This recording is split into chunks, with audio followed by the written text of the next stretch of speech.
सर्व अच्युत गोत्रे बंधू आणि भगिनी, त्याचप्रमाणे साधू संतांना दंडवत प्रणाम. आज आपण 37 नंबरच्या सत्संगामध्ये प्रवेश करत आहोत. या अगोदर आपण जीव, देवता, प्रपंच याचं चिंतन केलं. त्याचप्रमाणे त्या विषयावरती आपण 3 प्रश्नपत्रिका पण सोडून घेतल्या. तसेच आपण अन्य लोकांशी कसं बोलावं, उपदेशी लोकांशी कसं बोलावं, त्यांच्याशी संवाद कसा साधावा या विषयावरती पण आपण चिंतन केलं. त्या संदर्भात अनेक लोकांच्या प्रतिक्रिया लोकांनी दिल्या, आलेले अनुभव सांगितले. परंतु मी त्यांना सर्वांना व आपल्या सर्वांना विनंती करू इच्छितो की हा जो विषय आहे तो आजचा, उद्याचा किंवा कधीतरीचा असा नाही. त्यामध्ये आपण सातत्य ठेवलं पाहिजे. सतत लोकांशी संवाद, त्या संवादातून आपलं चिंतन आणि आपल्या चिंतनातून त्यांना धर्माच्या प्रती असलेली माहिती देणं हे अत्यंत गरजेचं आहे. आपल्या आजूबाजूला अनेक लोक असतात की ज्यांना धर्माविषयी कोणत्या प्रकारची माहिती नसते किंवा त्यांना माहिती घेण्याची इच्छा असूनही योग्य रस्ता दिसत नाही. त्यांना आपण निमित्त होऊ शकतो. त्यामध्ये अन्य लोक पण असू शकतात, उपदेशी लोक पण असू शकतात. परंतु आपण बोललं पाहिजे आणि त्या बोलण्यातून त्याचा रिस्पॉन्स बघितला, त्याची इच्छा बघितली तर आपण पुढे जायला पाहिजे. तर आपण बोलत नाही धर्मावरती, आपण सर्व गोष्टींवरती बोलत असतो. अन्यवार्ता आपण सतत करत असतो. परंतु त्या अन्यवार्तेपासून जर तुटायचं असेल तर हा सर्वात उत्तम उपाय आहे की आपण धर्मावरती बोलायला सुरुवात केली पाहिजे. त्याची आवड जेव्हा आपल्याला निर्माण होईल तेव्हा आपल्याला काही आवडणार नाही. बोलावं असं वाटेल धर्मावरती, ऐकावं असं वाटेल धर्मावरती, चिंतन करावं असं वाटेल धर्मावरती. कारण परमेश्वर अनंत आहे. अनेक सामायतेत अनंत न सामाय आणि अनंत सामायतेत अनेक न सामाय. अनंत तो अनंत की. परमेश्वराचं सुंदर असं सूत्र आहे की जर तुमच्या हृदयात, तुमच्या मनात, तुमच्या बुद्धीत परमेश्वराव्यतिरिक्त, परमेश्वराच्या धर्माव्यतिरिक्त काही जर असेल तर परमेश्वराच्या धर्माचं किंवा परमेश्वराचं चिंतन तुमच्या हृदयात होऊ शकत नाही. आणि जर परमेश्वराच्या धर्माचं, परमेश्वराचं चिंतन तुमच्या हृदयात चालू असेल तर अनेक कोणत्याही गोष्टी तुमच्या हृदयात प्रवेश करू शकत नाही. कारण अनंत तो अनंत आहे. आणि म्हणून परमेश्वराचं चिंतनात, परमेश्वराच्या धर्मात राहण्यासाठी आपल्याला हा सर्वात उत्तम उपाय आहे की आपण लोकांबरोबर संवाद साधत राहिलं पाहिजे. त्यात अनेक चांगले अनुभव येतील, काही वाईट अनुभव येतील, परंतु त्या अनुभवातूनच माणूस शिकत असतो. अनुभव हे माणसाचे खूप मोठे गुरु असतात आणि ते ज्ञान आपल्याला संग्रहित ठेवून भविष्यात आपल्या आध्यात्मिक प्रवासासाठी खूप उपयुक्त पडू शकतं. म्हणून संवाद हा खूप गरजेचा आहे. कारण एखादी गोष्ट संवाद न करता जर झाली तर ती छोटीशी गोष्ट असेल तर खूप मोठी होते आणि एखादी गोष्ट खूप मोठी असेल पण संवादाला सुरुवात झाली तर ती खूप छोटी होऊ शकते. म्हणून संवादातून परमेश्वराचा हा धर्म लोकांपर्यंत नेणं, संवादातून परमेश्वराच्या धर्माविषयी असलेले समाजामध्ये गैरसमज असेल, न्यूनगंड असेल, अंधश्रद्धा असेल, त्या दूर करणं हा खूप मोठा उपाय आपल्याला परमेश्वरांनी सांगितलेला आहे. म्हणून संवाद हा आपण करत राहिलो पाहिजे, बोलत राहिलो पाहिजे. आपण प्रत्येक गोष्टीवरती बोलण्याचा प्रयत्न करत असतो आणि आपल्यालाही एक इच्छा असते की प्रत्येक गोष्टीचं नॉलेज आपल्याला असलं पाहिजे. परंतु ज्यावेळेस धर्माचं नॉलेज, धर्माची आवड तुम्हाला निर्माण होईल, वेद निर्माण होईल, त्यावेळेस आपोआपच तुम्हाला इतर नॉलेजची गरज किंवा इच्छा वाटणार नाही. त्यातून तुम्ही आपोआपच तुटाल. म्हणून आपण अन्य लोक किंवा उपदेशी लोक यांच्याशी संवाद साधत राहिला पाहिजे. जे जे आपल्या संपर्कात येतात ते परमेश्वरानेच आपल्या संपर्कात आणलेले आहे. पूर्व कर्माचे काही ऋणानुबंध संबंध आहे. या इच्छेने, या हेतूने आणि या उद्देशाने आपण त्यांच्याशी संवाद राहिला पाहिजे. यानंतर आपण जीवाविषयी असलेले परमेश्वराच्या तत्वज्ञानात जे निर्णय असतील, जे तत्व असेल, सिद्धांत असेल किंवा आचार विचार प्रणाली असेल तर याचं आपण चिंतन करणार आहोत. त्यानंतर देवता वर्गाकडे आपण परत वळणार आहोत आणि नंतर मग आपण परमेश्वर हा अनादीचा चौथा पदार्थ आपण समजून घेण्याचा नक्की प्रयत्न करणार आहोत. आजचा विषय आहे परमेश्वर प्राप्तीसाठी आवश्यक 21 अधिकार. कारण परमेश्वर प्राप्ती करण्यासाठीच आपण आध्यात्मिक करतो, धार्मिकता करतो. आपल्याला परमेश्वराने बोध जो दिला आहे तो परमेश्वर प्राप्तीसाठीच दिलेला आहे. परंतु परमेश्वर प्राप्ती असं म्हणत राहिल्याने परमेश्वर प्राप्ती होणार नाही. त्याच्यासाठी आपल्याला काही नियमात बसावं लागेल, काही अटी आपल्याला त्या अटीमध्ये पात्रता निर्माण करावं लागेल. कोणती गोष्ट भौतिक जगामध्ये जरी असेल तर प्रत्येक गोष्टीला एक अटी असतात, नियम असतात. तसं परमेश्वर ह्या मार्गाला सुद्धा 21 अधिकार, आणि त्या 21 अधिकारात जर आपण बसलो तर नक्कीच आपल्याला परमेश्वर प्राप्ती होऊ शकते. परमेश्वर प्राप्ती होण्याचे 2 साधनं परमेश्वराने सांगितलेले, एक ज्ञान साधन, दुसरं प्रेम साधन. या दोन्ही साधनांव्यतिरिक्त परमेश्वर प्राप्ती कोणालाही होऊ शकत नाही आणि कोणालाही होत नाही, कोणालाही झाली नाही, हे आपण समजून घेतलं पाहिजे. आता ह्या ज्ञान आणि प्रेम मिळवण्यासाठीच आपल्याला परमेश्वराने बोध दिलेला आहे, आणि ते मिळवण्यासाठी जे नियम, जे अधिकार आहे, त्याच्यात परमेश्वराचे 14 अधिकार तर जीवाचे 7 अधिकार, अशी एकूण 21 नियमात 21 अधिकारात जर जीव बसला तर हा परमेश्वर या जीवाला ज्ञान किंवा प्रेम देतात. त्यासाठी आपला प्रयत्न, त्या प्रयत्नाचं सातत्य, आपली तळमळ, आपली आवड हे अत्यंत महत्वाचं आहे, आणि ते आपल्याकडे आहे. म्हणून आपण या परमेश्वर मार्गामध्ये अभ्यास करतोय, ज्ञान घेण्याचा प्रयत्न करतोय, चिंतन करण्याचा प्रयत्न करतोय, सत्संगाला वेळ देतोय. हे आपल्याकडे तळमळ असल्या कारणानेच आपल्यामध्ये तो अधिकार आहे की नाही हे चेक करणं, आणि त्या अधिकारात असल्यानंतर त्या संधीचा फायदा उठवणं, यासाठी आपण याचं आज चिंतन करणार आहे. परमेश्वराचे 14 अधिकार आपण बघू पहिले.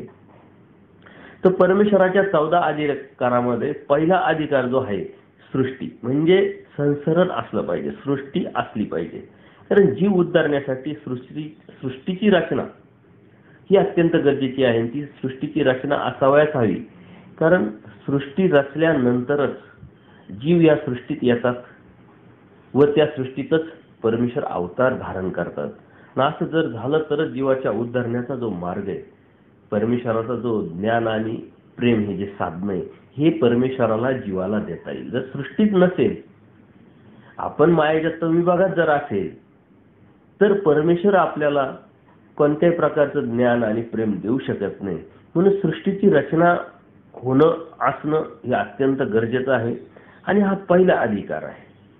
आज जर आपण या बाजूने जर चिंतन केलं तर आज सृष्टीची रचना आहे, म्हणजे सृष्टी आज चालू आहे, आणि या सृष्टी चालू असण्यामध्ये आपण जन्माला आलेलो आहे. आणि ह्या जन्माला आल्यानंतर ह्या सृष्टीमध्ये परमेश्वराने अवतार पण घेतलेला आहे. म्हणजे आपण किती भाग्यवान आहोत याचं आपण सहजच जर चिंतन केलं तर हे आपल्याला समजलंय, हे आपल्याला जाणवलंय, आणि ह्या जाणवण्यातून आपण प्रयत्न करतोय, हे काही कमी नाही. असे कितीतरी लोक आहेत त्यांना कशासाठी काय याचं कोणत्याही प्रकारचं उत्तर किंवा प्रश्न त्यांच्या मनात पडत नाही.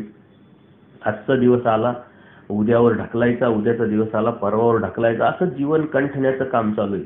परंतु हा देह आपल्याला कशामुळे भेटलाय, ह्या कर्मभूमीत आपण, या सृष्टीत आपण कशामुळे आलेलो आहे याची जाणीव नसल्यामुळं ते वाया जात आहे त्यांचं. म्हणून सृष्टी असणं अत्यंत गरजेचं आहे, आणि ह्या पहिल्याच अधिकारात आपण पास झालो आहोत. कारण सृष्टी आहे, या सृष्टीत आपण आहे, आणि या सृष्टीत असल्यानंतरही आपल्याला परमेश्वराने बोध दिलेला आहे.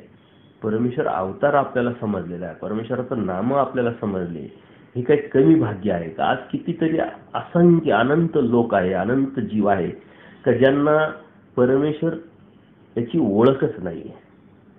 भक्ती का करावी, कशासाठी करावी हे समजतच नाहीये. परंतु आज आपल्याकडे परमेश्वर कृपेने सर्व प्रश्नांचे उत्तर असल्या कारणाने आपण ह्या पहिल्याच अधिकारात पास आहे.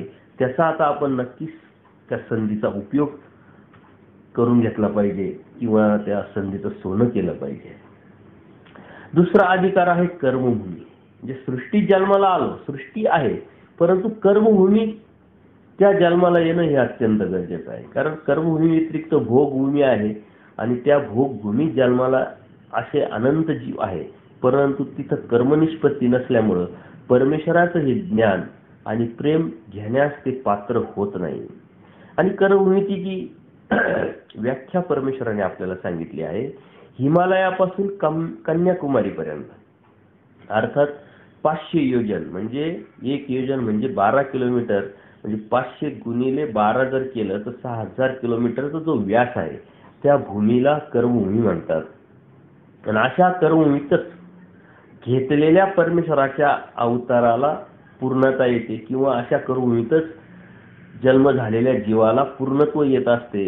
आणि असं जर घडलं, असं जर झालं तरच परमेश्वर प्राप्तीचे ज्ञान किंवा प्रेम आपल्याला होऊ शकतात. म्हणून पूर्णत्व आणि अपूर्णत्व हा काय विषय हे आपण जर समजून घेतलं, देवता वर्गामध्ये हे आपण समजून घेतलेलं आहे. जीवाचं युक्तत्व किंवा परमेश्वराचं युक्तत्व, जर आपण कर्मभूमीच्या व्यतिरिक्त म्हणजे कर्मभूमीच्या बाहेर जन्माला आलो किंवा कर्मभूमीच्या बाहेर आपण प्रवासाला जरी गेलो, तरी कर्मभूमीची जी पिंडस्थ आहे आपल्या शरीरातली किंवा परमेश्वराची जी ओळखणी आहे परमेश्वराची शक्तीमधली, तर ती मात्र आपल्याबरोबर येऊ शकत नाही. म्हणजे अप्रत्यक्षरित्या आपण तिथं कमी पडतो. आपल्या शारीरिक युक्तत्व किंवा परमेश्वराचं युक्तत्व तिथं संपुष्टात येतं. आणि म्हणून ते युक्तत्व असल्याशिवाय ज्ञान किंवा प्रेमदान परमेश्वर देऊ शकत नाही, किंवा ते पूर्णत्वास जाऊ शकत नाही, जात नाही. तर कर्मभूमीच्या बाहेर परमेश्वराच्या ज्या ओळखणी सेविका देवता आहे त्यांच्या क्रियाच पूर्ण होत नाही.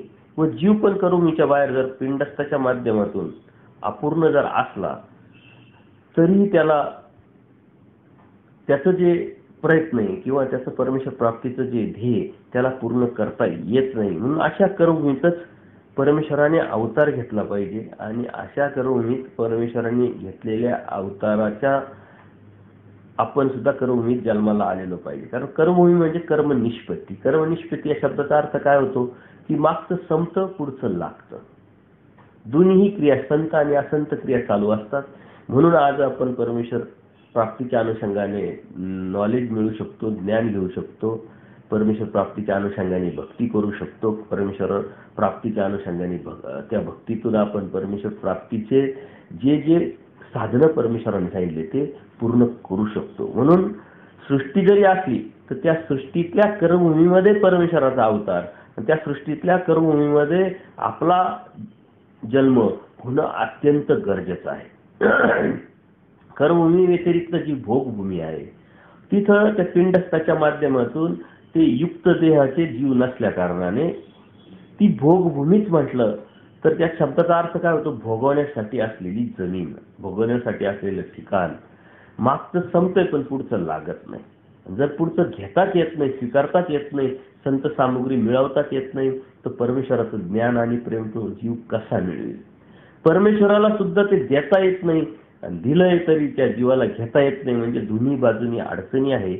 म्हणून आज जर आपण चिंतन केलं तर सृष्टी असल्यानंतर त्या सृष्टीतल्या कर्मभूमीमध्ये परमेश्वराचा अवतार आणि त्याच कर्मभूमीमध्ये आपला जन्म झालेला असल्यामुळं आपण ह्या दोन्ही अधिकारात पूर्णपणे बसतो. फक्त आपण त्या संधीचा आता फायदा कसा उचलायचा, त्याच्यावरती आध्यात्मिक प्रगती कशी मिळवायची, कशी प्राप्त करायची, हे मात्र आपल्या प्रयत्नावरती अवलंबून आहे. आणि तो प्रयत्न आपण करत आहोत. फक्त त्यातलं जे सातत्य हे राखणं अत्यंत गरजेचं आहे. त्यातलं जे स्पीड आहे, वेग आहे, ते वाढवणं अत्यंत गरजेचं आहे. हे प्रत्येकाने जर समजून घेतलं, चिंतन केलं तर नक्कीच आपल्याला या दोन्ही अधिकाराचा फायदा उचलता येईल. यानंतर तिसरा अधिकार आहे मायापूर. म्हणजे परमेश्वर ज्यावेळेस अवतार घेतात त्यावेळेस मायेनं निर्माण केलेल्या पुराला म्हणजे शरीराला ते स्वीकारतात आणि त्याद्वारे परमेश्वर अवतार घेऊन या पृथ्वी तलावरती येऊन आपल्या या भक्तांना, आपल्या अधिकारी जीवांना ज्ञान आणि प्रेम देऊ शकतात. परमेश्वराने चैतन्य देवतेचा जो ध्येय आहे तो धारण करणे गरजेचं आहे, पण जे मायापूर घेणं गरजेचं आहे. खरं म्हणजे प्रत्येक अवतार हे परमेश्वर मायापूर घेऊनच येतात. परंतु परमेश्वराचे अवतार भरपूर झालेले असतात, वेगवेगळ्या योनीमध्ये झालेले असतात. तर मनुष्य देहाच्या ह्या अवतारामध्ये परमेश्वराने अवतार घेतलेला पाहिजे, मायापूर घेतलेला पाहिजे. कारण परमेश्वर कधी तुच्छ प्रापंचिक देह धारण करत नाही आणि म्हणून परमेश्वराने मायापूर स्वीकारणं हे अत्यंत गरजेचं आहे. आणि ते मायापूर घेऊन आलेला परमेश्वर आपल्याला सन्निधान देत असतो, ज्ञान देत असतो, त्यांचं सेवादास्य आपल्याला करता येत असतं आणि त्यातूनच परमेश्वर प्राप्ती आपल्याला मिळत असते. हा तिसरा अधिकाराचा जर आपण विचार केला तर आपले परमेश्वर अवतार, कलियुगाचे सर्वज्ञ चक्र प्रभू हे परमेश्वर अवतार हे मायापूर घेऊनच अवतार त्यांनी घेतलेला असल्या कारणाने आपण या तिसऱ्याही अधिकारात बसत आहोत. आपल्याला समजले, आपल्याला माहित आहे, आपल्याला जाणीव झालेली आहे, आपल्याला त्या परमेश्वराने बोध दिलेला आहे, स्वतःची ओळख दिलेली आहे आणि म्हणून या आपल्याला त्या संधीचा फायदा उचलला गेला पाहिजे. चौथा अधिकार आहे मनुष्य अवतार. परमेश्वर अनेक अवतार घेतात आणि हे अवतार कच्छ होती, मच्छी होती, असे त्रियांचे अवतार ह्या जीवाचा अधिकार वाढवण्यासाठी, जीवाला भजन घडवण्यासाठी किंवा जीवाला योग्य रस्त्यावरती किंवा ज्ञान आणि प्रेम देण्यासाठी पात्रता निर्माण करण्यासाठी परमेश्वराचे अनंत अवतार आहेत, अनंत अवतार झाले, अनंत अवतार होणार आहे. परंतु तो अवतार मनुष्य अवतार जेव्हा असेल तेव्हाच मात्र आपल्याला तो परमेश्वर ज्ञान आणि प्रेम देऊ शकतो. आणि मनुष्य अवतारात परमेश्वर असणं अत्यंत गरजेचं आहे. जीवाला ज्ञान देण्यासाठीच परमेश्वर अवतार घेतात, तर परमेश्वरास जीवासारखेच होऊन यावं लागेल, कारण ह्या जीवाला ज्ञान द्यायचंय. त्या जीवासारखं जर झालं तरच जीव ऐकेल किंवा जीवाला ज्ञान देता येईल. साजत्य जर झालं तरच ती पुढची जी शृंखला आहे ती परमेश्वराला बांधता येईल. तरच परमेश्वराला जीवाला हे ज्ञान देता येईल आणि ते देता येण्यासाठी हात, पाय, नाक, कान, डोळे अशा युक्त मानव देहातच परमेश्वराचा अवतार होणं हे अत्यंत गरजेचं आहे. त्याचप्रमाणे मनुष्याचे 8 स्वभाव सुद्धा भूक, तहान, मल, मूत्र, भय, निद्रा याचाही परमेश्वराने स्वीकार केलेला असल्यामुळं किंवा करत असल्यामुळं यामुळेच परमेश्वराला जीवास ज्ञान व प्रेमाचा उपाय जोडण्यास मदत होत असते. म्हणून परमेश्वर अवतार घेतो, परंतु तो मनुष्य अवतारात असला पाहिजे. आपल्यासारख्याच मनुष्य अवतारात जर परमेश्वर असेल तर ते सन्निधान आपल्याला लाभतं, परमेश्वर आपल्याला ज्ञान देऊ शकतात, त्यांचं सेवादास्य आपल्याला घडतं आणि त्यातूनच परमेश्वराचा ज्ञान आणि प्रेमाला हा जीव पात्र होत असतो. आज आपण ह्या चौथ्याही अधिकारात बसतोय कारण कलियुगामध्ये सर्वश्री चक्रप्रभूंनी मनुष्य अवतार स्वीकारला. त्या मनुष्य अवतार स्वीकारल्यानंतर अनेक भक्त त्यांच्या सन्निधानात होते. त्यांच्या माध्यमातून, त्यांच्या निमित्ताने परमेश्वराने आपल्याला सकळ ही तत्वज्ञान, आचार, विचार आणि परमेश्वर प्राप्तीचे जे उपाय ते आपल्याला सांगितलेले, ते आपल्यापर्यंत आलेले आणि म्हणून आपण चौथ्या अधिकारात सुद्धा बसतो. तो परमेश्वर अवतार आपल्याला माहिती आहे, त्यांचं नाम माहिती, त्यांचं तत्वज्ञान आपल्याला माहीत असल्या कारणाने आपण या संधीचा फायदा नक्कीच उचलला गेला पाहिजे. आज कितीतरी लोक भक्ती करतात, अन्य लोक भक्तीमध्ये आपल्याही पुढे आहे, कितीतरी उपास तापस करतात, कितीतरी व्रतवैकल्य करतात, परंतु त्यांना का भक्ती करायची माहीत नाही. त्या देवतेची जे भक्ती करतात त्यालाच ते परमेश्वर समजतात, त्याला सर्वशक्तिमान समजतात आणि हा अन्यथा ज्ञान असल्या कारणाने त्यांना ते कळत नाही. आपल्याला आज कळालंय. पूर्वी आपणही मिश्र भक्ती करत असेल किंवा अन्य देवतेची भक्ती करत होतो, परंतु परमेश्वर कृपेने आपल्याला परमेश्वरांनी सामर्थ्य दिलेले, बोधरूपी जे सामर्थ्य, त्या सामर्थ्यामुळे आपल्याला परमेश्वर, जीव, देवता आणि प्रपंच हे जसे आहे तसे कळाले आणि म्हणूनच आपण परमेश्वराची भक्ती करू शकतो. म्हणून या चौथ्या अधिकारात सुद्धा आपण बसतोय. मात्र त्या परमेश्वराची भक्ती, सांगितलेल्या परमेश्वराच्या नियमात आपण जर बसलो, त्या आचारा विचारात बसलो तर नक्कीच तो परमेश्वर आपल्याला ज्ञान आणि प्रेम देईल. 5वा जो अधिकार आहे अत्यंत महत्वाचा आहे, देहधर्म. म्हणजे देहाचे धर्म परमेश्वराने स्वीकारले पाहिजे.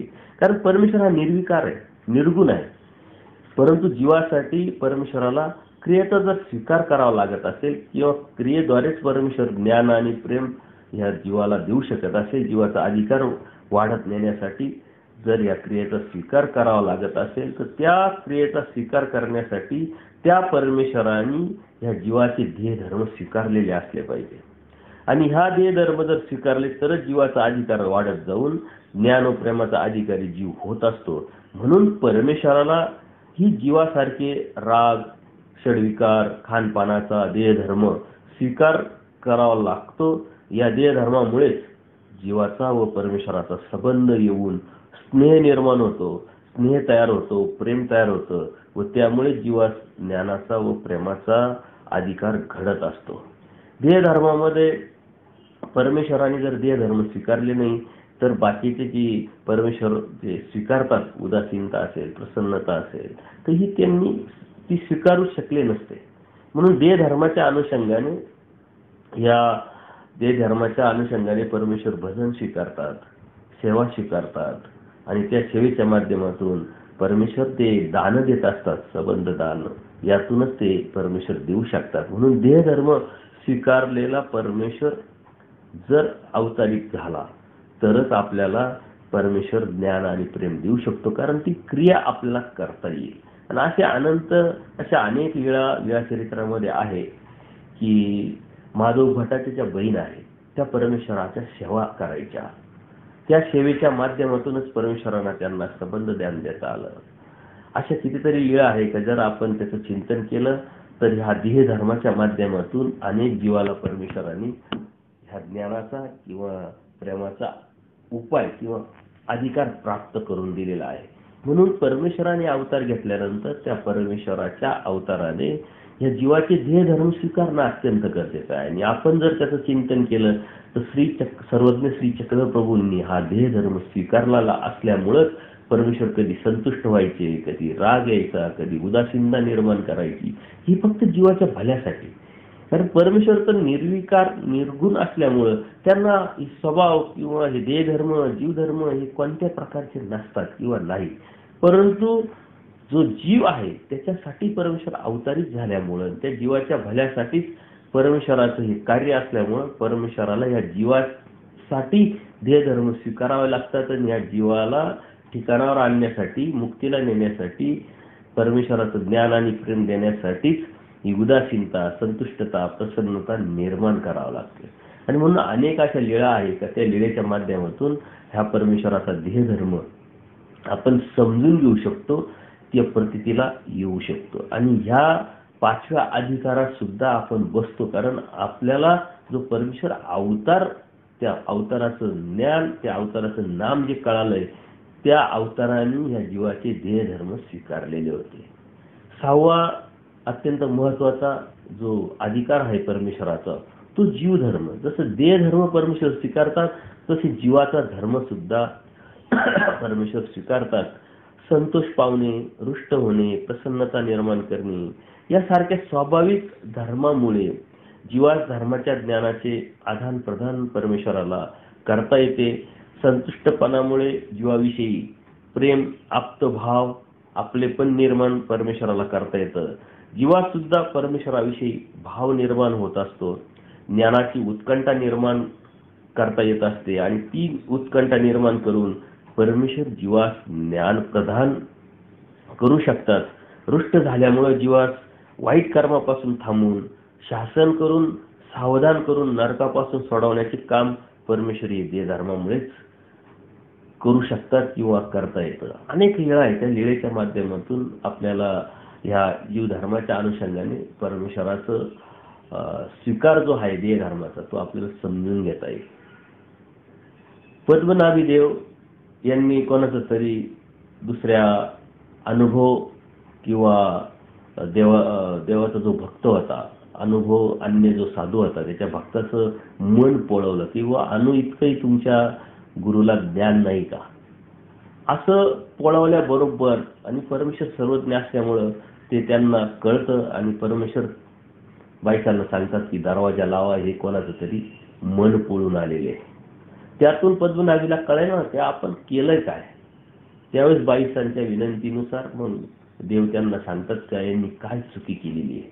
कोणाचं मन पोळवणं म्हणजे किती मोठं पाप आहे, किती मोठी हिंसा आहे, आणि त्यातूनच कसं चलद रूपाचं नरक प्राप्त होतं हे परमेश्वरांनी निरूपण केलं. आणि त्यांना सांगितलं का त्यांच्याकडे जाऊन माफी मागा, आणि त्यांनी माफ केलं तर आम्ही तुम्हाला परत सन्निधान देऊ. अशा कितीतरी लीळा आहे. आचार्यांच्या बाबतीत सुद्धा ही गोष्ट घडलेली आहे. आचार्यांच्या मनात सहजच येतं की माझ्यासारखं परमेश्वराची सेवादास्य कुणी करू शकत नाही आणि माझी परमेश्वरालाच गरज आहे. हे समजल्याबरोबर हा खूप मोठ्या अनिष्टाला जाऊ शकतो हे परमेश्वराने जाणलं आणि आचार्यांना आदेश दिला का तुम्ही आता इथून निघा म्हटल्यावर आचार्यांवरती खूप मोठं संकट पडल्यागत झालं, काय करावं आता. परंतु आचार्य अत्यंत पॉझिटिव्ह विचाराचे असल्यामुळं, होकारात्मक विचाराचे असल्यामुळं त्यांनी हा विचार केला की आता रुद्रपूरला जावं, कारण घरी तर जाऊ शकत नाही, दाजो संकट जाऊ शकत नाही. आणि म्हणून रुद्रपूरला 6 महिने परमेश्वराने त्यांना ठेवलं, पाठवलं. आणि अजून वरून आदेश दिला की जोपर्यंत मी बोलवत नाही तोपर्यंत यायचं नाही. हे आचार्यांना जेव्हा लक्षात येतं की कुणी लोक आले तर आपल्याला देव आता बोलवत नाही, याचं दुःख करत करत, कर्मनाश करत करत त्यांच्यामध्ये ती पात्रता निर्माण परमेश्वर करतात. त्यांच्या मनातला जो चुकीचा भाव, चुकीचा हेतू, चुकीच्या मनामध्ये आलेले विचार हे जोपर्यंत संपुष्टात येत नाही तोपर्यंत देव त्यांना असं निधान देतात.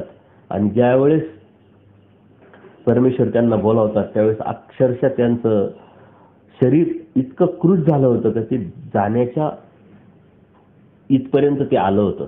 परंतु देवाचा आदेश आल्याबरोबर आचार्य परत एवढ्या क्रूश शरीरामध्ये सुद्धा, अशक्तपणामध्ये सुद्धा परमेश्वराकडे येतात, माफी मागतात आणि कधीही आता मला संविधान देऊ नका असा वर मागतात. तर ह्या जीवधर्मामुळेच ह्या गोष्टी होऊ शकतात. अशा कितीतरी लीळा आहे. औसा देवीच्या बाबतीत सुद्धा अशा कितीतरी लीळा आहे. गोविंदप्रभू बाबांच्या तर अनेक लीळा अशा आहे. पूजनीय माईम भटांच्या बाबतीत ज्यावेळेस पूजनीय माईम भट गोविंदप्रभू बाबांचं पूजन करतात आणि खूप सुंदर असं वस्त्र घेऊन येतात, त्यांच्या मनात किंतु परंतु येतो का असं सुंदर असं वस्त्र, एवढं भरजरी आणि उत्तम प्रतीचं जे वस्त्र आहे ते मीच देवाला देऊ शकतो असा भाव आल्याबरोबर देव ते भाव ओळखतात आणि रुष्ट होऊन तो कपडा, ते वस्त्र ते गटारात टाकतात, तुडवतात, निघून जातात. आचार्यांना मात्र ते नक्कीच कळतं, कारण त्यांना अनुभव गाठीशी असल्यामुळं माईम भट्टांना ते सांगतात का तुमच्या मनामध्ये किंतु परंतु आला काय.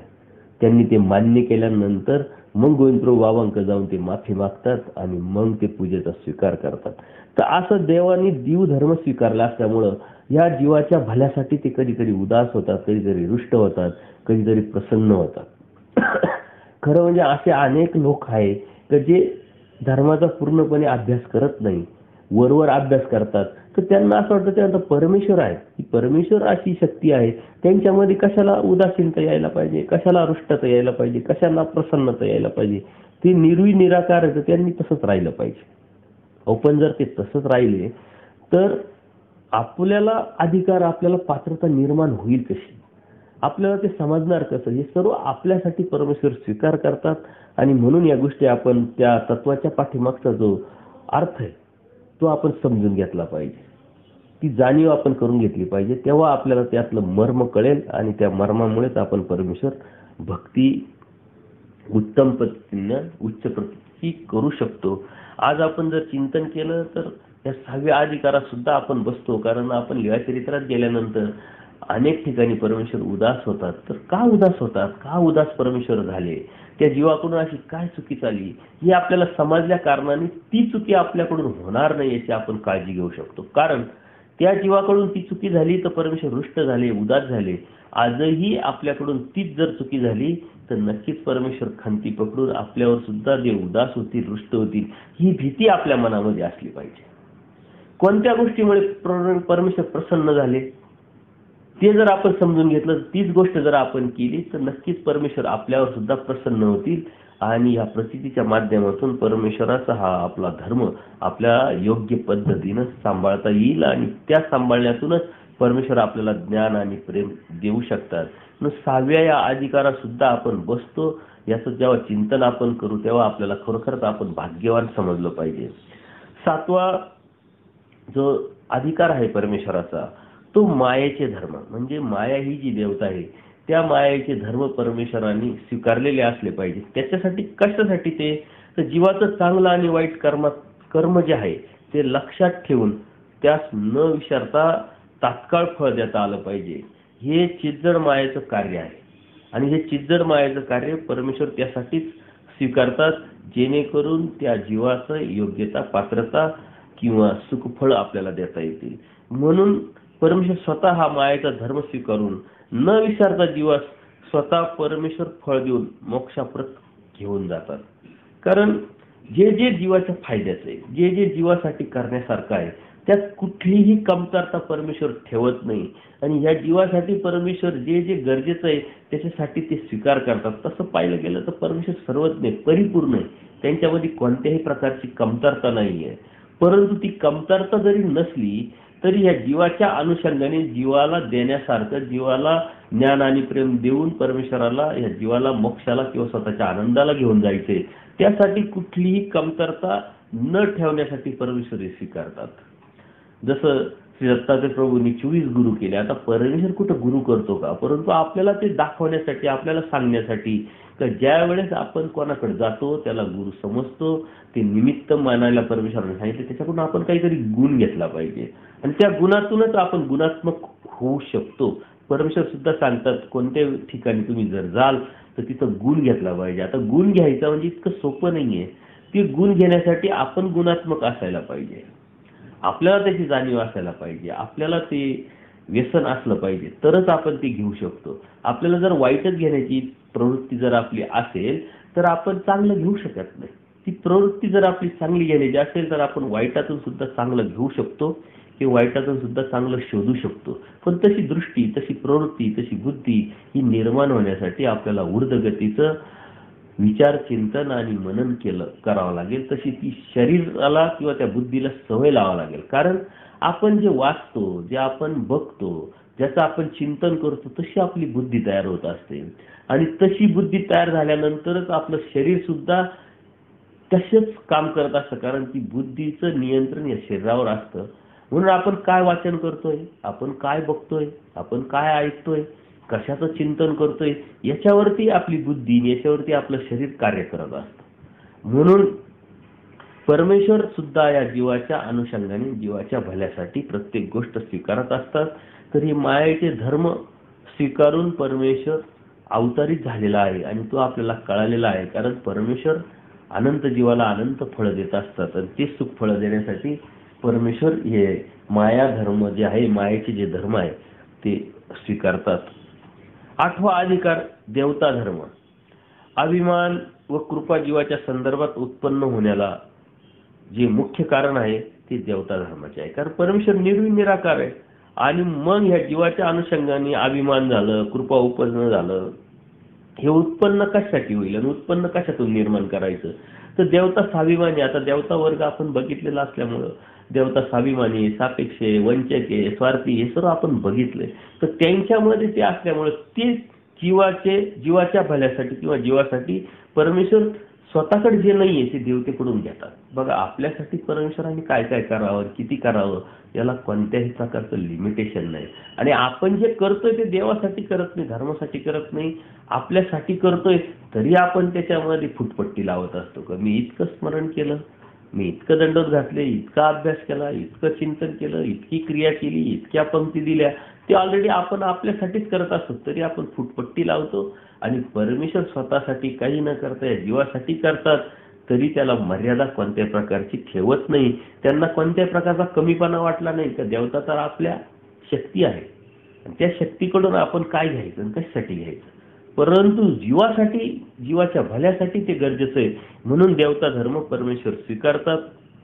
कारण ह्या ज्या देवता धर्म आहे त्यामुळेच परमेश्वर हा देवता धर्म स्वीकारून त्यातूनच आपल्या भक्तांच्या बाबतीत परमेश्वरामध्ये कृपा व अभिमान उत्पन्न होत असतो आणि ती अभिमान, कृपा उत्पन्न झाल्यानंतरच परमेश्वर त्याचं कार्य करून या जीवाच्या भल्यासाठी काही देऊ शकतात. म्हणून परमेश्वर स्वतः परिपूर्ण जरी असला, चैतन्यापर जरी असला, सर्वांच्या पलीकडचा असला, सर्व व्यापक जरी असला, तरी ह्या जीवासाठी देवता धर्म स्वीकारतात आणि त्या देवता धर्माच्या स्वीकाराच्या माध्यमातूनच कार्य करत असतात. आता परमेश्वराचा जो 9वा अधिकार आहे गुण. परमेश्वरामध्ये अनंत गुण आहे. कारण परमेश्वराव्यतिरिक्त गुण जे आहे ते जे बी आहे जगामध्ये किंवा सृष्टीमध्ये तर ते सर्व परमेश्वरामध्येच आहे. परंतु मुख्य गुण जे आहे ते आपल्याला परमेश्वराने महावाक्यातून सांगितलेले आहे. सौंदर्य, औदार्य, लावण्य, सौभाग्य, दया, माया, कृपा, करुणा, ह्या गुणाबरोबर परमेश्वराचे अनंत गुण आहेत. पण परमेश्वराने ह्या गुणाबरोबर अवतार घेतलेला असला पाहिजे. परमेश्वर म्हणतात कलियुगी ही बरे. म्हणजे कलियुगामध्ये सर्वात सुंदर जी मूर्ती आहे श्रीमूर्ती ती परमेश्वराची आहे. आता आपण जे थोड्या काही गोष्टी बघतो तर त्यांनी सुद्धा आश्चर्यजनक आपण आपल्या ज्या गोष्टी असतात आश्चर्यजनक असतात, अरे किती सुंदर आहे किती सुंदर आहे. पण परमेश्वर म्हणतात या कलियुगामध्ये सर्वात सुंदर काय असेल तर तो मी आहे. आणि ते सुंदरता पाहण्याची इच्छा, त्या सुंदरता पाहण्याची महत्वाकांक्षा आपल्यामध्ये असली पाहिजे.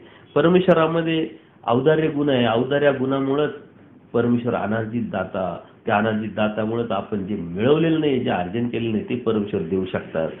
लावण्य जे गुण आहे ते आपण परमेश्वर जे अनादीचा चौथा पदार्थ आहे त्याच्यामध्ये गेल्यानंतर आपल्याला औदार्य शब्दाचा अर्थ, लावण्य शब्दाचा अर्थ कळेल किंवा आपण समजून घेणार आहोत. सौभाग्य आहे, दया आहे. दया गुणामुळेच परमेश्वर अवतारित होतात. कारण कृपा आहे, कृपा गुणामुळे परमेश्वर अवतार घेऊन या जीवाला सन्निधान देतात, ज्ञान देतात. करुणा आहे. अशा अनेक अनंत जे गुण आहेत ते गुणाच्या स्वीकाराबरोबर परमेश्वराने अवतार घेतलेला पाहिजे. आणि ते गुणाचे स्वीकार करून परमेश्वर अवतार घेतात आणि त्याच गुणाच्या माध्यमातून मग जीवाच्या भल्यासाठी परमेश्वर सतत कार्यरत राहतात. आज आपण चिंतन केलं तर सर्वनिशीचक पवनी असे अनंत गुण स्वीकारले होते. कारण ज्या ज्या वेळेस परमेश्वराला त्या त्या भक्तांनी बघितलं तर ते आश्चर्यचकित झाले, कारण इतकं सुंदर श्रीमूर्ती त्यांना पाहायला भेटली. कोणी बाया म्हणतात की कोणत्या मायेच्या पोटी तुम्ही निर्माण झाले, एवढं सुंदर श्रीमूर्ती, किंवा परमेश्वराचा सुंदर तो बघतच राहावं असे कितीतरी जीव वेधल्या गेलेले आहे. नुसते जीवच वेधले गेले नाही तर पक्षी वेधले गेले, प्राणी वेधले गेले, परमेश्वराची श्रीमूर्ती पाहतच राहिले. ससा असेल, वाघ असेल किंवा पक्षी असतील असे परमेश्वर किती श्रीमूर्ती पाहत पाहत वेधल्या जाण्या इतपत श्रीमूर्ती परमेश्वराची सुंदर आहे. त्या सुंदरते पाठीमागं हे सर्व गुण अवलंबून आहे. याचा अर्थ परमेश्वराने हे सर्व गुण घेऊन अवतार केलेला होता, घेतलेला होता. आणि तो अवतार आपल्याला भेटलाय, आपल्याला समजलाय. म्हणजे ह्या 9व्या अधिकारात सुद्धा आपण बसतो का, तो परमेश्वर आपल्याला अनुभवायला प्रचितीला भेटलाय. हे काही कमी भाग्य आपलं नाहीये. 10वा जो अधिकार आहे परमेश्वराचा धर्म. परमेश्वरामध्ये जसे गुण अनंत आहे तसे धर्म सुद्धा अनंत आहे. पण मुख्य संपत्ती, शक्ती, यश, सौंदर्य, ज्ञान, त्याग या सर्वच धर्माचा स्वीकार परमेश्वर अवताराने घेतलेला असावाच हवा. अनंत धर्म जे परमेश्वरामध्ये आहे त्या धर्माचा स्वीकार परमेश्वर केल्यानंतर या जीवाच्या भल्यासाठी योग्य वेळी, योग्य भक्तासाठी, योग्य प्रसंगी या धर्मांचा वापर परमेश्वर करत असतात. एखाद्याला वेद निर्माण जर करायचं असेल तर सौंदर्य लावण्याच्या माध्यमातून, पूजनीय माई भटांसारखं एखादे 18 पुराण, वेद, शास्त्र, षडशास्त्र संपन्न असा एखादा भक्त जर आला तर ज्ञानाच्या माध्यमातून, ब्रह्मविद्या शास्त्राच्या माध्यमातून, त्यागाची जर प्रवृत्ती या जीवामध्ये कशी निर्माण व्हावी, त्याला परमेश्वर कसा प्राप्त होईल ते सांगण्यासाठी एकांकीच्या अनेक वेळा आपल्याला परमेश्वराने दाखवलेले आहे, करून दाखवलेलं आहे. या त्यागातून आपल्याला हे कळतंय. शक्तीच्या माध्यमातून परमेश्वराने अनेक अशा लीळा आपल्याला घडवलेल्या आहेत किंवा कळालेल्या आहे. वाघ असेल किंवा साप असेल किंवा काही असे जंगली रेडे असतील का जे झुंजत असताना, पण परमेश्वर ज्यावेळेस तिथं जातात त्यावेळेस त्यांच्यातलं जे हिंस्रत्व आहे ते निघून जातं. म्हणजे एक प्रकारची ती शक्तीचं कार्य परमेश्वर तिथं दाखवतात. त्यांच्या डोळ्यातली हिंस्रत्व, त्यांच्या मनातलं, बुद्धीतलं हिंस्रत्व ते काढून घेतात आणि त्यांना अत्यंत सात्विक पद्धतीने ते परत रिटर्न्स करतात. याचा अर्थ परमेश्वर ह्या धर्माचा वेळोवेळी वापर करत असतात. तर परमेश्वराने हे स्वीकारलेलं असलं पाहिजे आणि ते स्वीकारत घेतल्यानंतरच परमेश्वर अशा लीळा करू शकतात. परमेश्वराकडे सर्व जरी असलं पण त्यांची ती प्रवृत्ती, त्यांची ती कड असली पाहिजे, त्याचा वापर करण्याची इच्छा असली पाहिजे तरच. अन्यथा परमेश्वराच्या एकांकीच्या अशा काही लीळा आहेत का त्यांना उपहार करण्यासाठी बाईसांकडे ते आडकित्ता गाण ठेवायला लावतात. आता जो परमेश्वर अनंत ब्रह्मांडांचा नाय आहे त्याला आडकित्ता गाण ठेवण्याची काय गरज आहे. पण परमेश्वर म्हणतात प्रवृत्ती नाही. जर प्रवृत्ती झाली तर नुसतं उकरलं तर सोन्याच्या हंडेचे हंडे निघते. अशा कितीतरी अशा लीळा आहेत.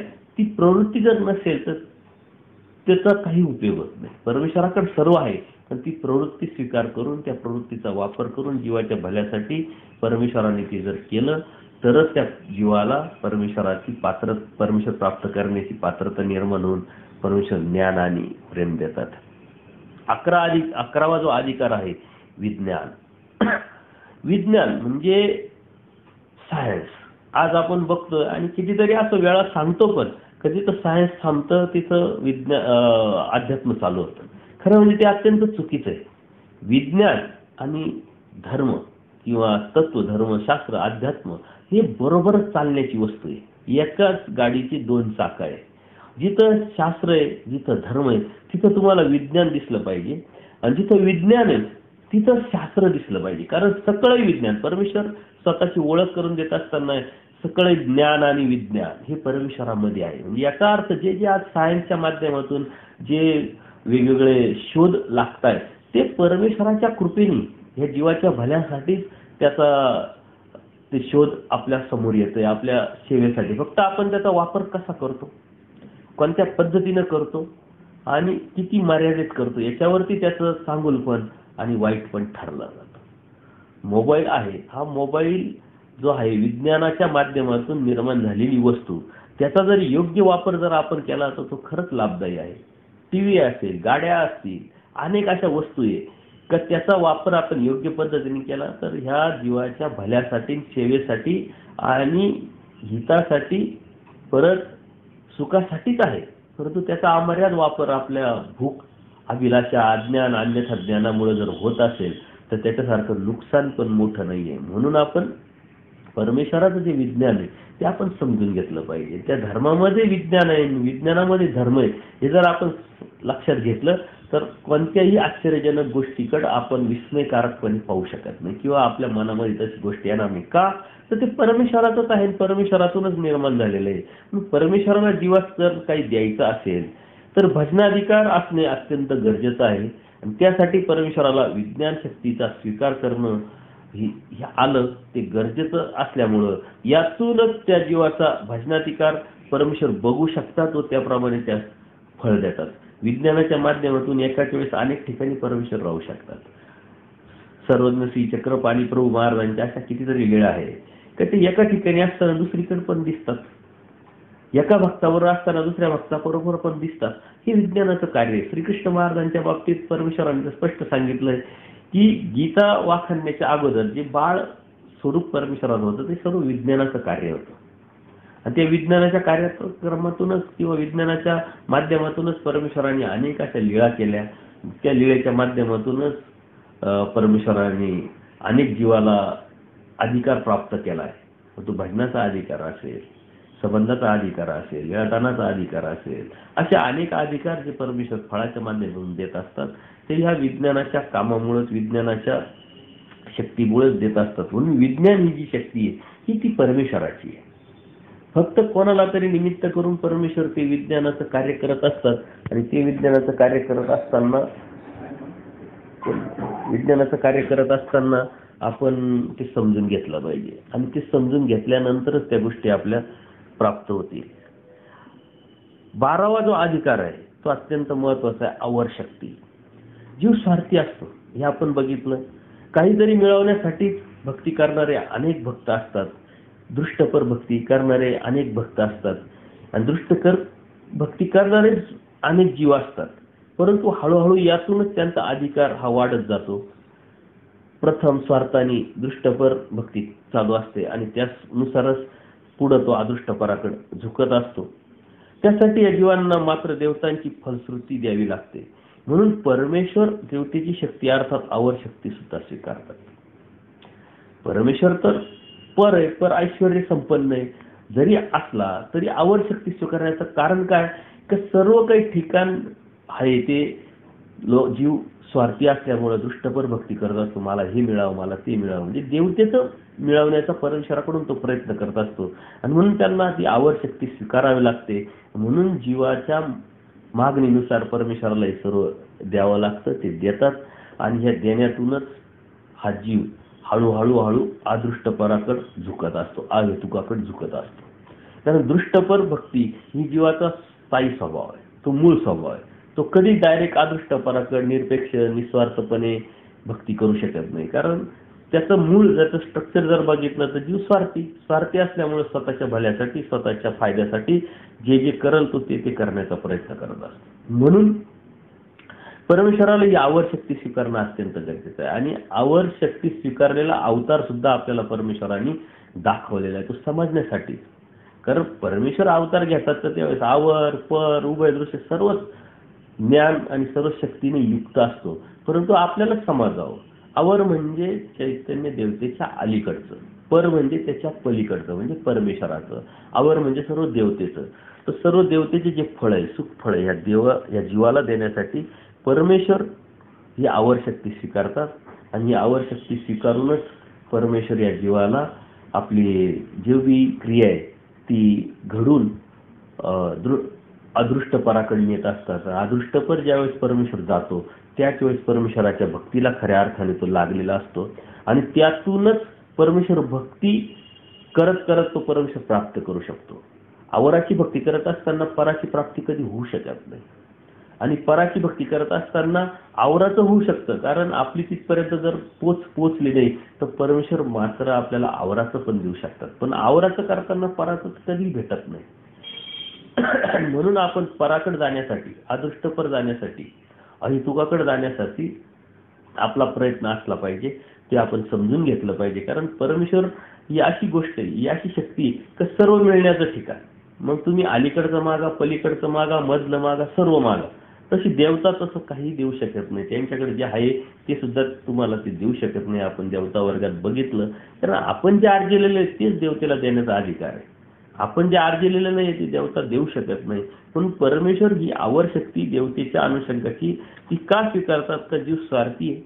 दृष्टपर भक्तीची त्याची प्रवृत्ती असल्यामुळं त्या परमेश्वराला त्या देवतेच्या शक्ती अर्थात आवर शक्ती सुद्धा स्वीकारावं लागतं. तर त्या माध्यमातून ते देत असतात. 13वा अधिकार अत्यंत महत्वाचा आहे, परशक्ती. ऑलरेडी परमेश्वर हा परऐश्वर्य संपन्न आहे, परशक्तीने संपन्न आहे. परंतु पर म्हणजे सर्वश्रेष्ठ. परमेश्वर या जीवाला ज्ञानदान प्रेमदान द्यावायचे जर असल्यास परशक्तीद्वारेच परमेश्वर वरील दाने देत असतात व त्यामुळेच परमेश्वराला परशक्तीचा स्वीकार हा करावाच लागतो. परमेश्वर आवर शक्ती परशक्ती उभय दृश्य या दृष्टांतातून परमेश्वर अत्यंत आपल्याला सुंदर सांगतात का जो आतला आहे तो आतील बघेल, जो बाहेर आहे तो बाहेरील बघेल, पण जो उंबऱ्यावर आहे तो आतील पण बघेल आणि बाहेर पण बघेल. म्हणजे उभय दृश्य अवतार आपल्याला सर्व काही देऊ शकतो. तो उभय दृश्य अवतार आपल्याला झालेला आहे, तो समजलेला आहे. त्या उभय दृश्य अवताराचीच आपण भक्ती करतोय. परंतु ही उभय दृश्य अवताराची भक्ती जरी करत असलो तर परशक्ती त्याच्याकडे आहे. म्हणून ते परमेश्वराचं जे कार्य किंवा परमेश्वराचे जे ज्ञान आणि प्रेम जी शक्ती आहे किंवा उपाय आहे परमेश्वर प्राप्तीचे ते देऊ शकतात. जर आवराचा जो आहे तो पराचा देऊ शकत नाही, जो पराचा आहे तो आवराचा देऊ शकत नाही. पण उभय अवतार दोन्ही देऊ शकतात. म्हणून जो उभय अवतार आहे त्याने आवर पण स्वीकारलंय, पर पण स्वीकारलंय. म्हणून परशक्ती परमेश्वराने स्वीकारलेली असली पाहिजे आणि ती स्वीकारलेली परमेश्वराची भक्ती आज आपण करतोय. परशक्ती जर परमेश्वराने स्वीकारलेली नसेल तर आपली योग्यता पात्रता जरी आली तरी तो परमेश्वर देऊ शकत नाही. त्याला लिमिटेशन आहे. तो अनार्जित दाता असल्यामुळे जर त्यांनी ठरवलं तर तो देऊ शकतो. आवर सुद्धा अवतार जर झालेला आहे तो पराचा देऊ शकतो, पर आवराचा देऊ शकतो, उभय सर्वच देऊ शकतो. परंतु ती प्रवृत्ती पण परमेश्वराची देण्याची असली पाहिजे. आणि म्हणून चौथा अत्यंत महत्वाचा अधिकार जो परमेश्वराचा आहे तो प्रवृत्ती म्हणजे कड म्हणजे खावणी. ती प्रवृत्ती परमेश्वराकडे सर्वच आहे, पण प्रवृत्ती जर देण्याची नसेल तर कसा देईल. कारण अशी कितीतरी वेळा आहे तर काही लोक परमेश्वराकडे येतात आणि सांगतात की आम्हाला संन्यास धर्म स्वीकारा.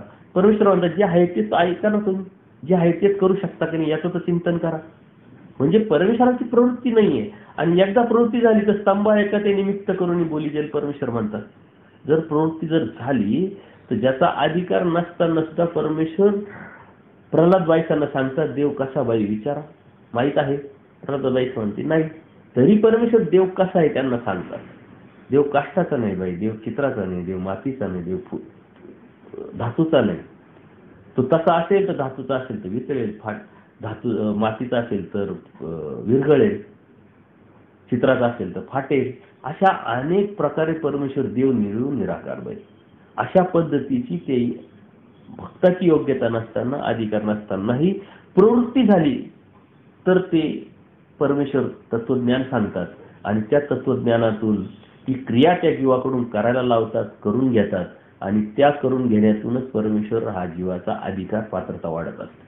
गोविंदप्रभू बाबांच्या बाबतीत कितीतरी वेळा आहे, ते जातात रस्त्याने, गल्लीत जातात, एखादा मुलगा जेवत असतो, त्याला काही कोणी बोलत नाही, आचार्य देवाला बोलवत नाही, ते स्वतः जातात, भांडून तंडून खाऊ घालतात, घेतात. एका तेलीन जी बाई आहे, तेली समाजाची, ती आपलं स्वयंपाक करत असते, परमेश्वर जातात, त्याच्या टोपल्यातून ती भाकर उचलतात, खायला लागतात. त्या बाईला वाटतं की देव हे ब्राह्मण एवढे श्रेष्ठ आणि आपली तेलीची त्यावेळीची परिस्थिती वेगळी आहे. लोक समाज हा सर्व जातीपातीत आणि चुकीच्या प्रथांमध्ये अंधश्रद्धेमध्ये अडकलेला आहे. पण देव त्यांना सांगतात, बाई ही तेलिनीची भाकर नाही, ही लाखाची भाकर आहे. म्हणजे लाख नावाचं धान्य आहे, परंतु त्याच्या पाठीमागची लाख नावाचं म्हणजे त्याची किंमत होणार नाही. आपण म्हणतो ना, अरे लाखातला एक या, ज्याची किंमत होत नाही की ज्याच्यामुळे तुला आता प्रेम मला द्यायचंय, मी प्रेम देणार आहे. अशा कितीतरी लीळा आहे का परमेश्वराची जर प्रवृत्ती जर असली, प्रवृत्ती जर झाली तर कोणत्या जीवाला काय देतील हे सांगता येणार नाही. म्हणून प्रवृत्ती, परमेश्वराने प्रवृत्ती स्वीकारणं हे अत्यंत गरजेचं आहे. कारण परमेश्वराला जीवास ज्ञान, प्रेम, कृपा, उद्धारण्याची प्रवृत्ती असेल तर ते देतात. अर्थात परमेश्वराची प्रवृत्ती तशी असणे, त्याचा स्वीकार करणे हे गरजेचं आहे. जर प्रवृत्ती नसेल, आमची खावणी, देव म्हणतात ही आमची खावणी, आमचं श्रेष्ठत्व आहे, आमचं ते लक्षण किंवा काय म्हणतात त्याला, एक वैशिष्ट्य आहे, वेगळंपण आहे. ते वेगळंपण परमेश्वर स्वीकार जेव्हा करतात, ती प्रवृत्ती त्या परमेश्वराची जेव्हा होते, तेव्हा त्या प्रवृत्तीनुसारच परमेश्वर कार्य करतात.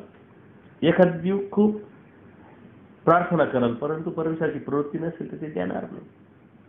आचार्याने सांगतात का तुमच्याकडून काहीतरी घेणं करणं करा तुम्ही.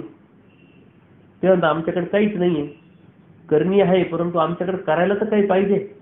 तिथंच माईन भट असतात, माईन भट म्हणतात माझ्याकडे आहे मी करू का, ते म्हणतात नाही तुम्ही काही करू नका, ज्यावेळेस वेळ येईल त्यावेळेस करून घेऊ. ज्याच्याकडे द्रव्य आहे त्याला सांगतात नाही करायचं, आणि ज्याच्याकडे द्रव्य नाही त्याला सांगतात करायचं.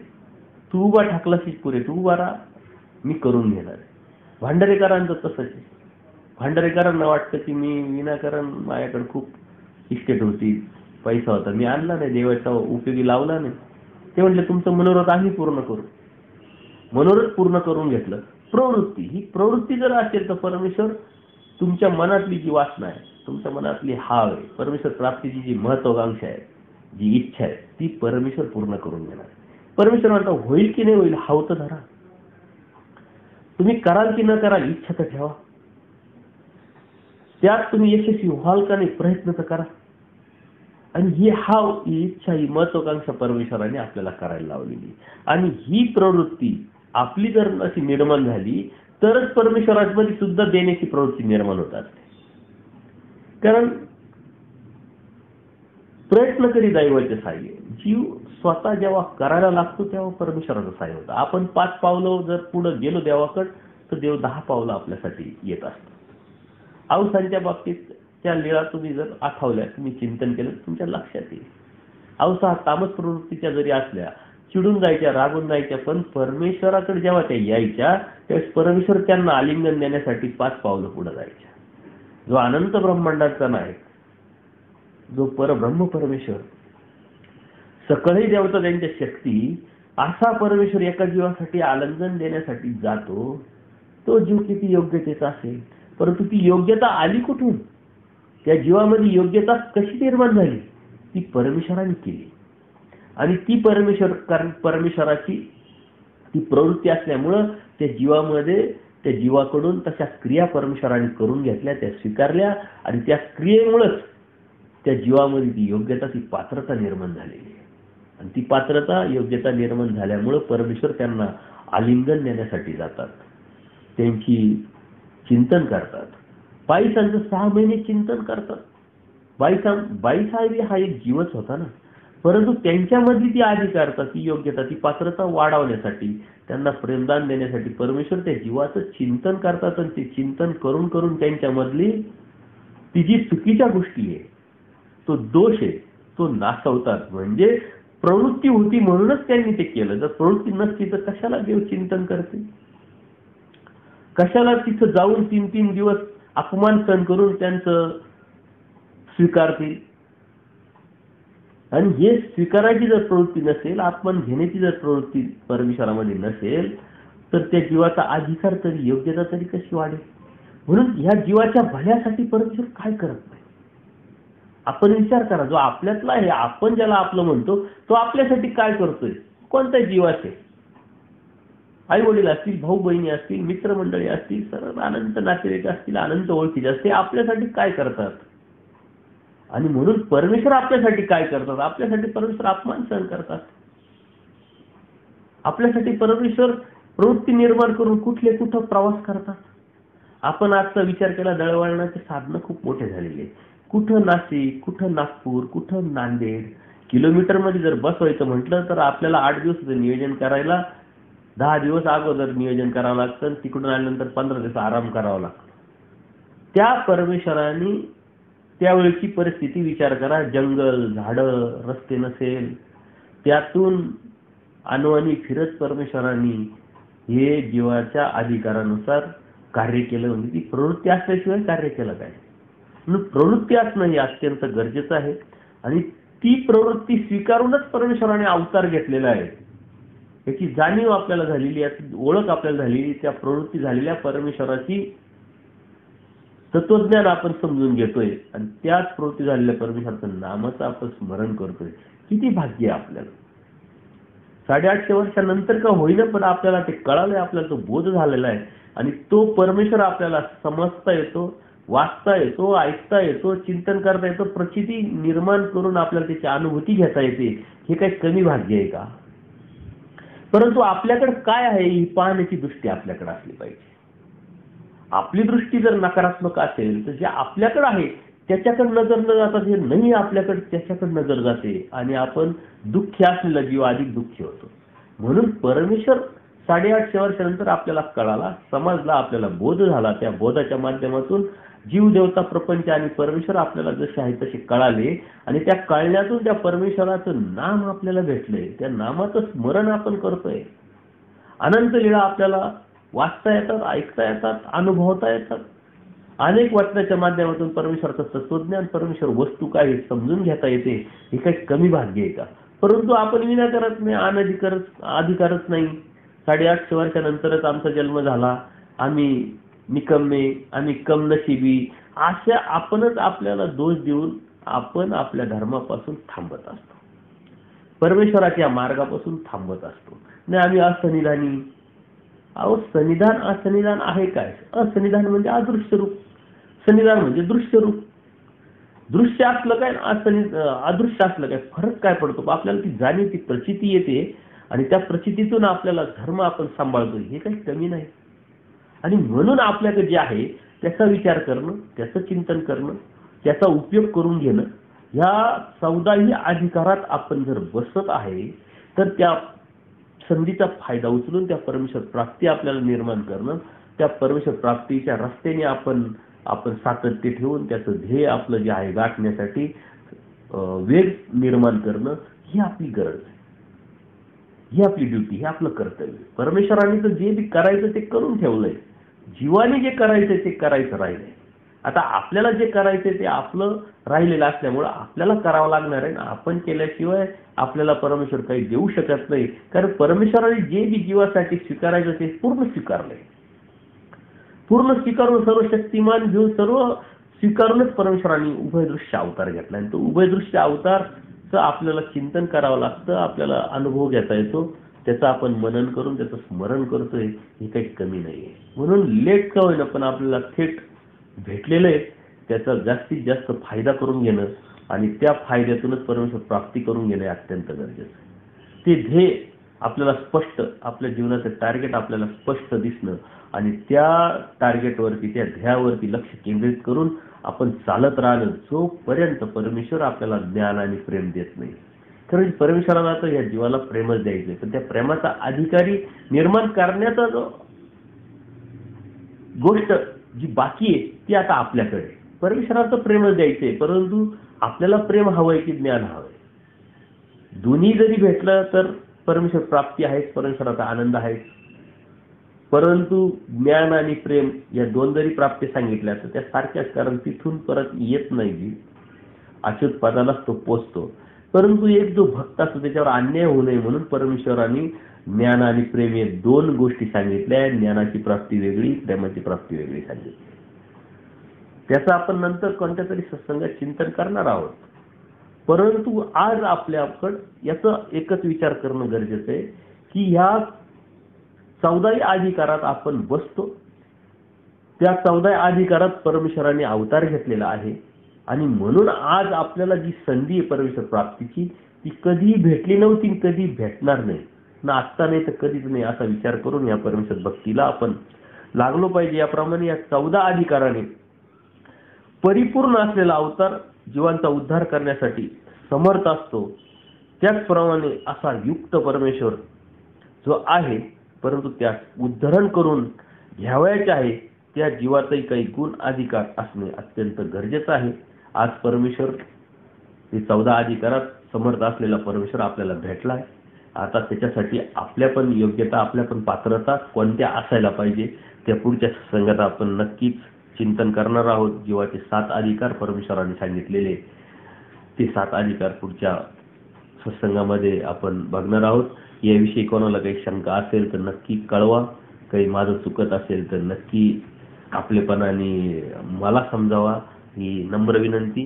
दंडवत प्रणाम, दंडवत प्रणाम, दंडवत प्रणाम.